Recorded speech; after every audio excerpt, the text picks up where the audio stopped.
ठंड के मौसम में सबसे ज़रूरी यह है कि अगर आवश्यक हो तभी घर से बाहर निकलें, और यदि घर से बाहर निकलना आवश्यक हो तो पूरी तरीके से अपना ठंड से बचाव करके निकलें। ठंड से बचाव के लिए सिर ज़रूर कवर करें, खास करके बच्चों का जो सिर का सरफेस एरिया होता है वो बहुत ज़्यादा होता है, तो हमेशा हेड कवर करना बच्चों का बड़ा ज़रूरी है। और पैर में उनके मोजे या जूते ज़रूर होने चाहिए, क्योंकि अगर वो ठंडे फर्श पर पैर रखते तो ठंड एकदम से उनके अंदर जाती है। बुज़ुर्गों के बारे में मैं बात ज़रूर करना चाहूँगी कि बुज़ुर्ग यदि संभव हो तो बहुत जल्दी स्नान करने की आदत कई लोगों की रहती है, और उसके बाद बिना बदन को पहुँचे हुए सीधे वो पूजा करने के लिए चले आते हैं।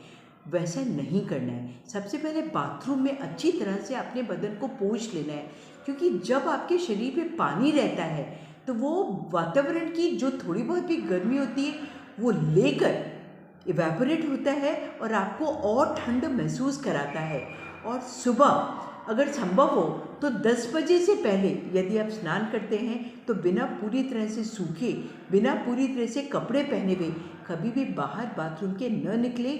जितने हार्ट अटैक्स होते हैं वो सुबह 4 से 10 बजे के बीच में ही होते हैं। उस समय पे सबसे इम्पॉर्टेंट चीज़ ठंड से बचाव करना है। ठंडे पानी से नहाना जहाँ तक हो अवॉइड करना चाहिए, गुनगुने पानी से नहाना चाहिए। शरीर को अच्छी तरह से पोंछकर और गर्म कपड़े पहनकर ही बाहर निकलना चाहिए। नंगे पैर संभव हो तो न निकले, मोजे ज़रूर पहन लें। अगर आप पूजा करने भी जा रहे हैं तो धुले मोजे पहनकर और आप अच्छी तरह से पूजा करने जा सकते हैं। तो ये बुज़ुर्गों के लिए बहुत इम्पॉर्टेंट इसलिए है क्योंकि उनका एज के साथ में ब्लड प्रेशर बढ़ता है और ब्रेन को ब्लड सप्लाई कट ऑफ हो जाती है अगर ठंड होती है। अगर ठंड होती है तो हमारे शरीर की सारी क्रियाएं ऐसी केंद्रित हो जाती हैं कि वो ठंड को बचाने में लग जाती हैं और ब्रेन को ब्लड सप्लाई कम हो जाता है, और ब्रेन का अटैक यानी स्ट्रोक यानी पैरालिसिस का अटैक होने की संभावना बढ़ जाती है। और ऐसे ही हार्ट की ब्लड सप्लाई भी कम हो जाती है और हार्ट अटैक की संभावना बढ़ जाती है।